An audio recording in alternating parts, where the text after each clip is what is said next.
submit banyak, yang mengerjakan sedikit. Berarti ini sudah direkam. Mulai lagi.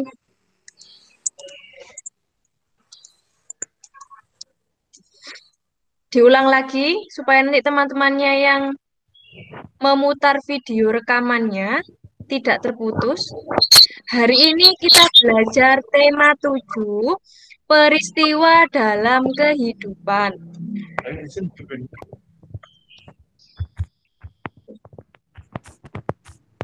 Ini macet sini.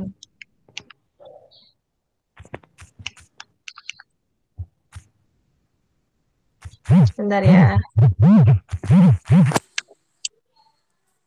Materinya tentang keragaman budaya di Indonesia dan menjelaskan perilaku-perilaku atau sikap dalam menghargai perbedaan budaya. Ya, politik divide et impera tadi adalah politik adu domba. Untuk apa?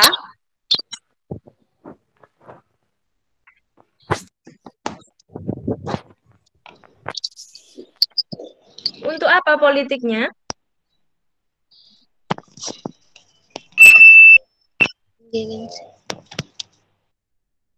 Politik apa tadi, Bu? Divide et impera tadi politik Politik adu domba. adu domba. Untuk apa?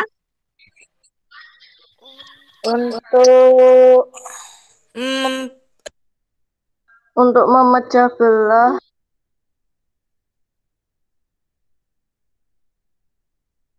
Ya, Persatuan dan untuk Kesatuan. memecah belah bangsa Indonesia. Iya.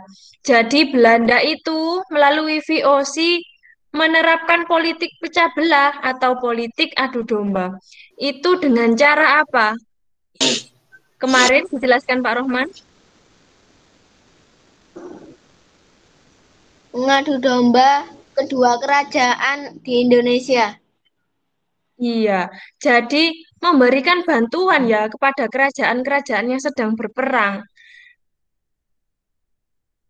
Akibatnya nanti satu persatu wilayah yang ada di Indonesia itu yang banyak menghasilkan rempah-rempah dapat dikuasai VOC. Ini adalah contoh teks apa ini? Tentang apa ini? Contoh teks apa ini? Belum ganti Bu slide-nya. Iya, belum. Ini contoh teks apa ini? Politik divide et impera ini yang kemarin dijelaskan Bu Rita. Menjelaskan fakta terjadinya keragaman budaya di Indonesia, menjelaskan perilaku menghargai perbedaan budaya. Slide-nya belum ganti. Oh, belum ganti slide-nya. Belum. Apa ya? Bentar, sebentar. Presentasikan sekarang. Ini apa? Enggak ada. Bukti bapaknya. Belum layar.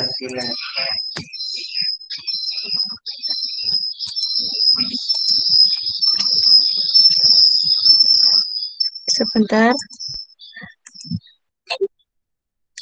Kalau gini keluar. Keluar.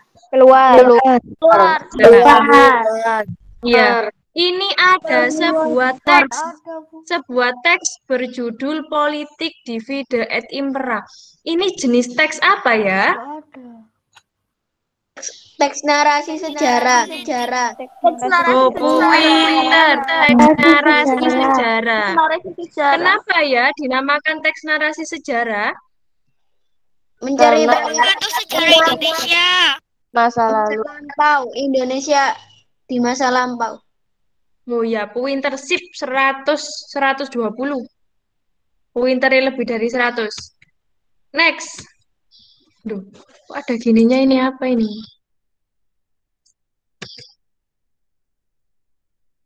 Duh. Apa ini? Sebentar. Nah. Hilang lagi tulisannya. Iya. Katanya hilang tuh. Ya, sebentar. Oke.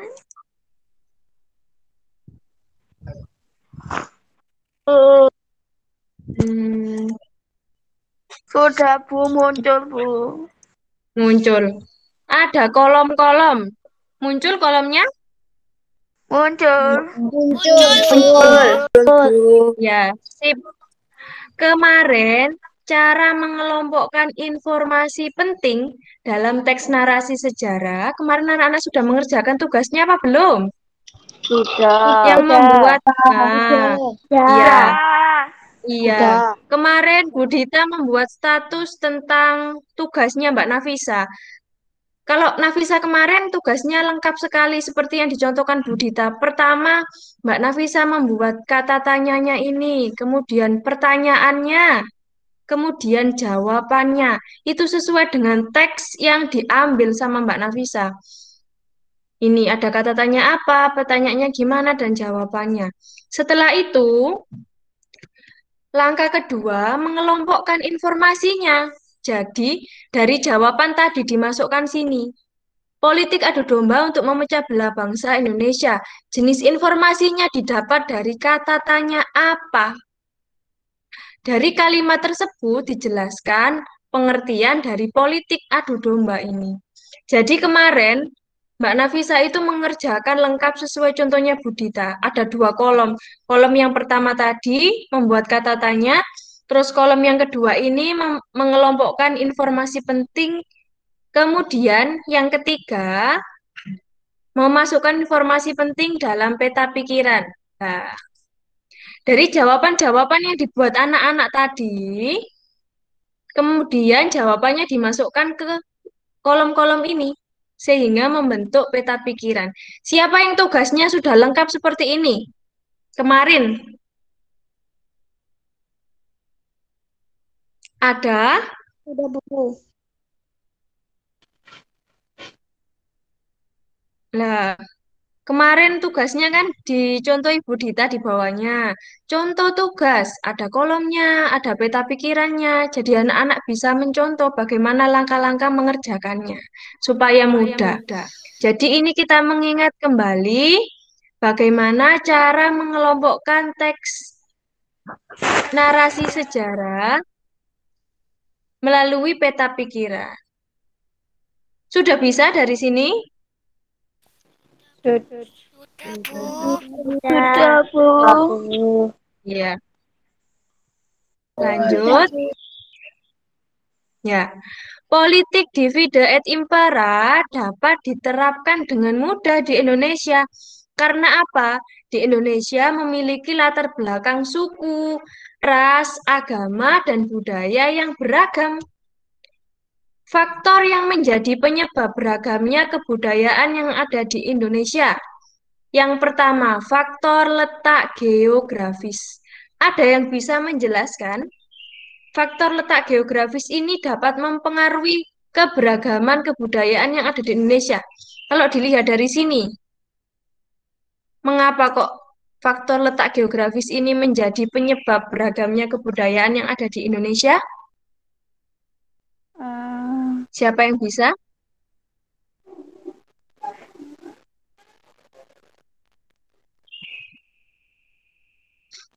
Jadi, Indonesia ini terletak di antara 2 samudra, Samudra India dan Samudra Pasifik. Dan Indonesia terletak di antara benua Asia dan benua Australia, sehingga ada posisi silang seperti ini di Indonesia. Biasanya disebut dengan word cross position. Word cross position. Jadi, posisi silang Indonesia. Jadi, posisi silang Indonesia ini menjadi pusat atau jalur lalu lintas seluruh dunia. Jadi dilewati dari sini, seperti ini. Lanjut. Letak geografis juga mempengaruhi keberagaman. Letak atau lokasi suatu tempat sangat berpengaruh pada kebiasaan hidup suatu masyarakat. Misalnya, masyarakat yang tinggal di pegunungan seperti Bromo, mereka akan cenderung bermata pencarian sebagai apa? Kalau di pegunungan. Petani. Petani. Pinter. Sedangkan untuk masyarakat yang tinggal di daerah pantai seperti Pangandaran misalnya, Nelayan. biasanya berprofesi sebagai Ya, ya. Iya, berarti letak geografis sangat berpengaruh terhadap keberagaman budaya yang ada di Indonesia sesuai dengan tempat tinggal atau lingkungan masing-masing. Selanjutnya, posisi strategis. Posisi Indonesia yang dilalui oleh Selat Malaka dan menjadi jalur perdagangan internasional sejak zaman dahulu juga mempengaruhi ternyata.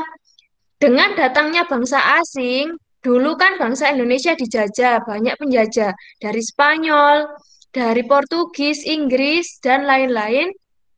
Itu nanti penjajahnya masuk ke Indonesia bertemu dengan penduduk lokal atau penduduk Indonesia.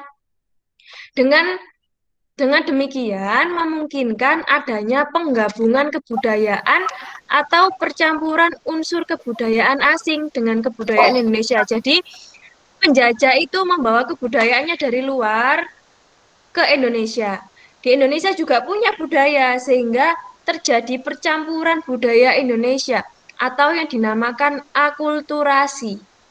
Akulturasi budaya itu percampuran budaya asing dan budaya asli di Indonesia. Contohnya, ini dulu bangunan Candi Borobudur itu termasuk salah satu contoh bentuk akulturasi antara unsur budaya Hindu-Buddha dan unsur budaya Indonesia asli. Salah satu perpaduan tersebut adalah ini. Jadi bangunan Candi Borobudur itu ada punden-punden berundak. Undak itu tingkat ini loh. Undak-undakan ini loh. Ini yang memiliki pola bangunan yang sama dengan Borobudur. Jadi Candi Borobudur ini hasil akulturasi atau percampuran budaya antara Hindu-Buddha sehingga membentuk bangunan atau candi seperti ini. Akulturasi tadi apa, Nana? Campuran kebudayaan. Campuran kebudayaan. Kebudayaan apa? Kebudayaan. Indonesia. Campuran unsur Nggih, kebudayaan pinter. asing dengan kebudayaan Indonesia. Pinter 100. Diingat-ingat nanti kalau ulangan akulturasi itu apa ya? Waduh, pernah dijelaskan Bu Dita. Berarti sekarang sudah ingat dan harus ingat-ingat. Selanjutnya, kondisi ekologis juga mempengaruhi ternyata. Ekologi di sini menitik beratkan pada hubungan antara manusia dan lingkungan. Jadi, ekologi itu ada hubungan antara manusia dengan lingkungan yang memiliki pengaruh penting. Misalkan, dikasih contoh Budita di sini. Ada suku Badui yang membangun rumah secara berhadapan dan hanya menghadap ke utara dan selatan saja. Kenapa, Bu? Rumahnya ini dibangun menghadap ke arah selatan dan utara saja. Supaya sinar mataharinya dapat menyinari seluruh ruangan melalui jendela samping rumah. Seperti ini. Ada yang pernah tahu rumahnya suku Badui sebelumnya? Belum. Nah, seperti ini. Nah, seperti ini rumahnya. Lanjut. Nah, ini rumah Honai dari Papua. Ini juga suku-suku yang mendiami kawasan pegunungan Papua ini mempunyai rumah tradisional yang bernama Honai. Ini rumah tradisionalnya orang Papua. Rumah Honai ini dibuat tanpa jendela, nggak ada jendelanya ini, muter-muter cuma pintu. Terus atapnya itu rendah, jadi rumahnya kayak pendek gitu, kecil. Dibuat dari jerami atau ilalang ini, dari bahannya ini dari jerami atau ilalang. Tujuannya untuk apa, anak-anak?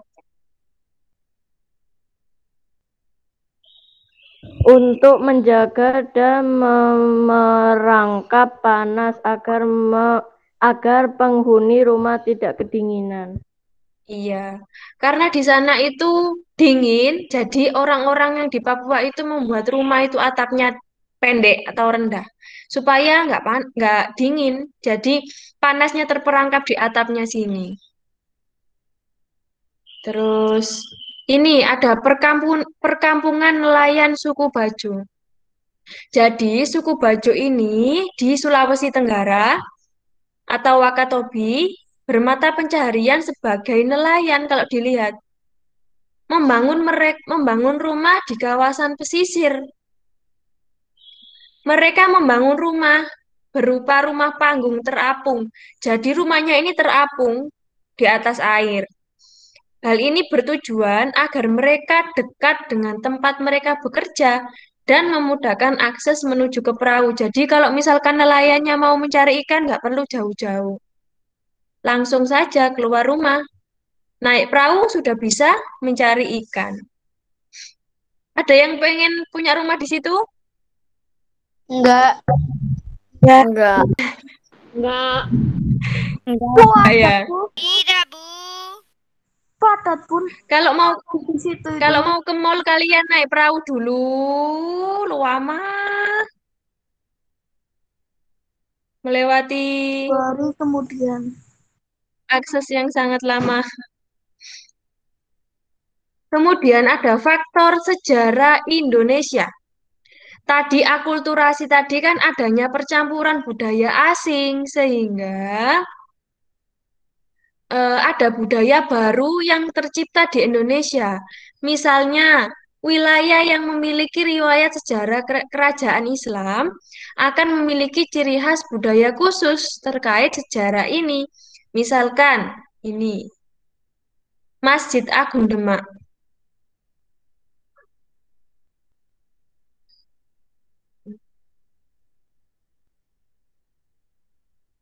Kemudian faktor yang mempengaruhi juga, banyak sekali ya tulisannya Budita, yaitu salah satunya ada keberagaman ras. Ras itu, ada yang tahu ras itu apa? Ciri-ciri Ras adalah golongan bangsa berdasarkan ciri-ciri fisik dan garis keturunan. Iya, ciri-ciri fisik dan garis keturunan dari golongan bangsa yang digolongkan berdasarkan ciri-ciri fisik dan garis keturunan. Ini ada 1, 2, 3, 4, 5, lewat. Ada 5 kelompok ras. Ada ras Malayan Mongoloid, ada ras Melanesoid, ras Asiatik Mongoloid, ras Kaukasoid, dan ras Negroid. Kalau menurut anak-anak itu termasuk ras apa ya? Ini ada gambar orangnya itu di samping itu.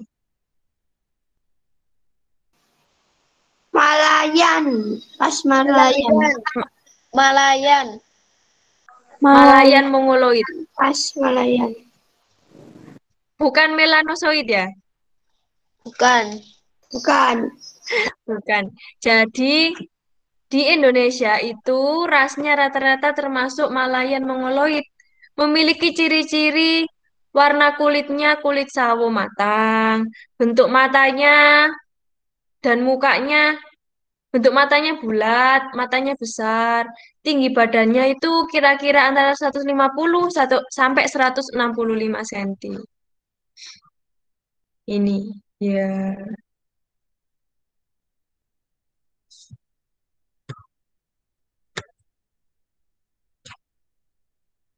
Kondisi masyarakat di Indonesia memiliki keberagaman ras tadi. Ada Mongoloid, ada Kaukasoid, dan lain-lain tadi. Terkadang berpotensi menimbulkan konflik. Jadi, mereka memiliki keberagaman ras, jadi rasnya beragam-ragam. Kemudian, mereka bertemu. Biasanya bisa menjadikan konflik karena mereka mempunyai pendapat masing-masing, sehingga dapat merugikan kelompok-kelompok masyarakat. Itulah mengapa setiap warga negara Indonesia hendaknya menjunjung tinggi rasa persaudaraan, kekerabatan, dan persahabatan sehingga terwujud perdamaian antar masyarakat. Kemudian, apa saja unsur-unsur budaya yang ada di dalam masyarakat? Ada 1 sampai 6. Ini adalah unsur-unsur budaya yang mempengaruhi dalam masyarakat. 1, ada kepercayaan. 2, ada mata pencaharian. 3, ada teknologi dan peralatan. 4, kesenian. 5, pengetahuan. Dan 6, bahasa daerah. Kita bahas satu-satu. Unsur budaya yang pertama adalah kepercayaan atau religi. Biasanya anak-anak menyebutnya sebagai agama. Di Indonesia, meyakini atau mengakui 6 agama. Apa saja? Agama apa saja yang ada di Indonesia? Yang diakui? Islam, Katolik, Katolik, Buddha, Hindu, Konghucu. Konghucu, Hindu, Buddha, Kristen, Katolik. Nah, pinter. Jadi dari 6 agama itu, di Indonesia itu dapat jaminan untuk bebas dalam memeluk atau beribadah sesuai keyakinan masing-masing.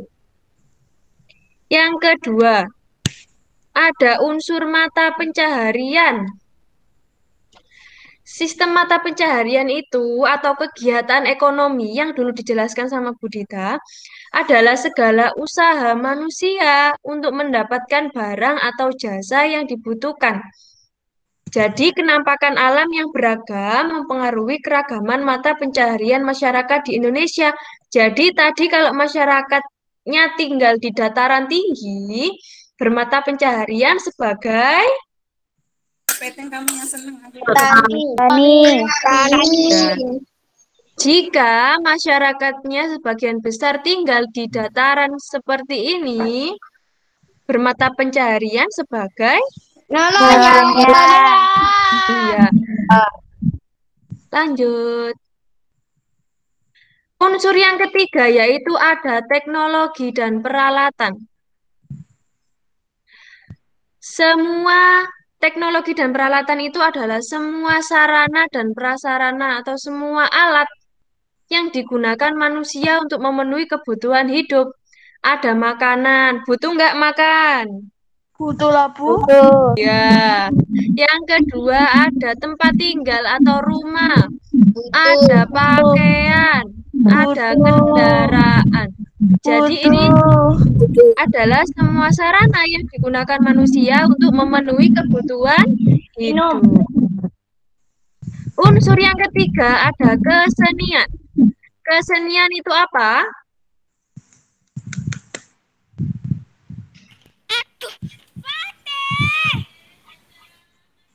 Halo? Ekspresi manusia. Ekspresi manusia dengan mata maupun telinga. Iya. Jadi kesenian itu ekspresi manusia ya, yang dicurahkan atau dihasilkan melalui karya-karya yang dapat dinikmati oleh anak-anak. Misalkan ini ada seni sendratari, seni drama dan tari. Ada yang pernah melihat seni drama dan tari?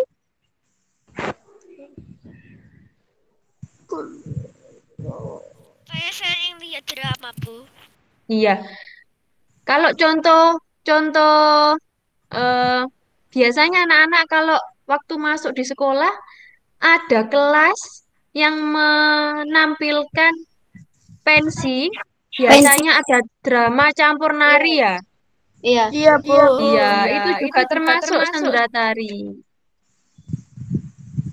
Kemudian ada seni musik atau seni suara ini seperti ini. Ini ada seni rupa. Seni rupa juga banyak, seni rupa 2 dimensi, seni rupa 3 dimensi dan lain-lain. Lanjut, yang kelima yaitu pengetahuan. Pengetahuan itu segala sesuatu yang diketahui manusia tentang lingkungannya untuk bertahan hidup.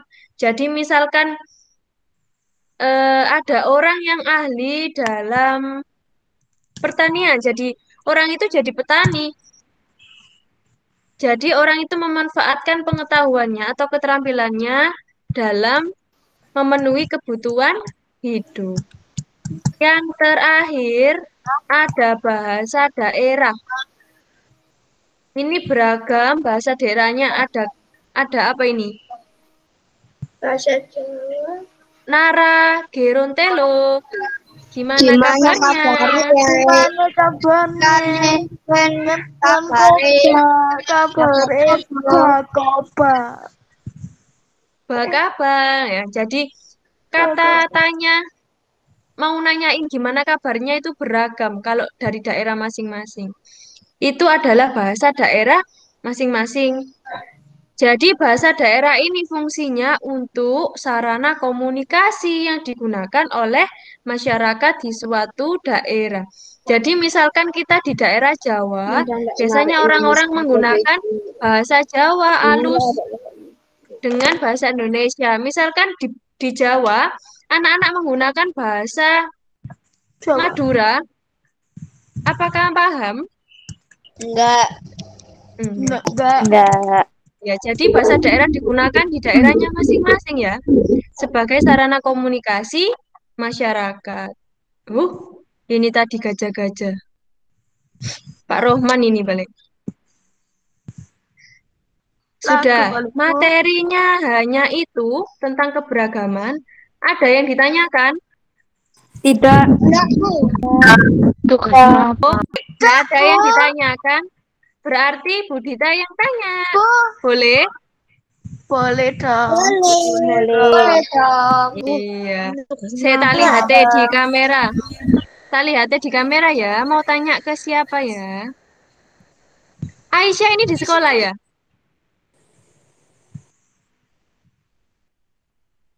Apa Oh ya, mau siap. luring. Ini kelihatan. Debbie. Ayo Mbak Debbie. Silakan.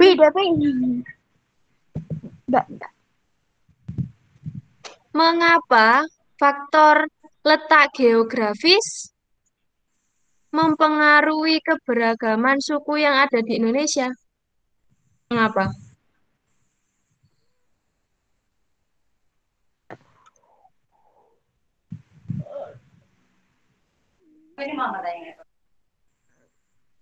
Apa, Bu?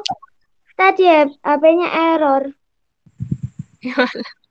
Ada yang bisa membantu Mbak Debbie? Ayo wes dikasih nilai tambah. Oh ya, ya. Silakan Teta. Karena terletak di antara dua samudera, Samudra Hindia dan Pasifik, dan dua benua, benua Asia dan benua Australia. Sip, good. Earphone, Faris. Kemudian Budita tanya lagi ke Mas Bara, ada? Kelihatan tadi? Ada? Iya. Contoh faktor letak geografis yang dapat mempengaruhi keragaman budaya yang ada di Indonesia. Selain di sini, misalkan masyarakat yang tinggal di Bromo cenderung bermata pencaharian sebagai petani. Selain ini, ayo coba contoh lain.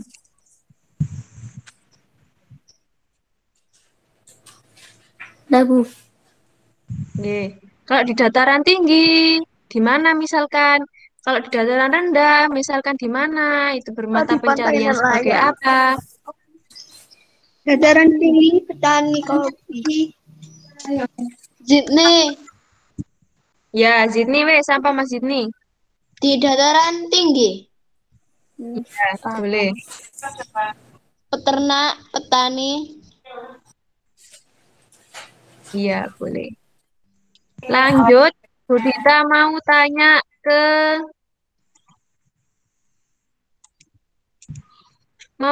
ke siapa ini ya? Eh, biar dengar suaranya, Rek. Siapa ini ya? Akila Najma.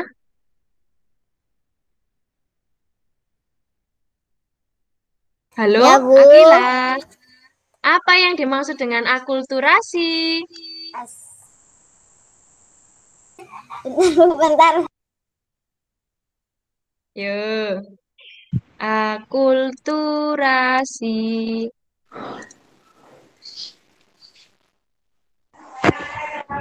Naila, Bu. Debbie, Bu. Naila, Bu. Ayo.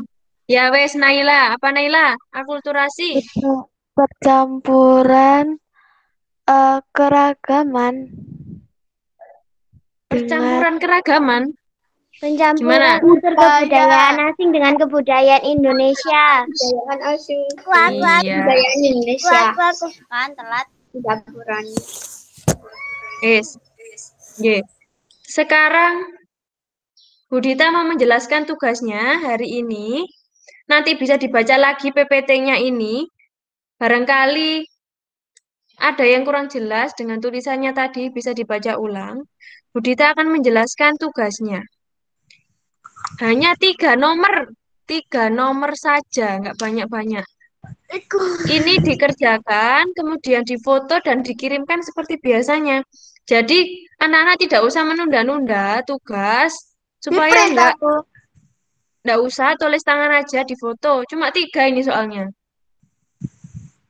Nanti silakan dikumpulkan. Ya, Langsung gimana? jawabannya aja atau soalnya juga ditulis. Soalnya juga ditulis. Nanti biar ini kan dibuat nilai portofolionya anak-anak. Ketika di portofolio dimasukkan ke map, nanti bingung ini jawaban apa ya. Ketika ada soalnya, anak-anak bisa membacanya ulang. Oh ini loh pertanyaannya, oh ini jawabannya. Oke? Nggak, Bu. Ibu. Sudah jam berapa ini? 8:39.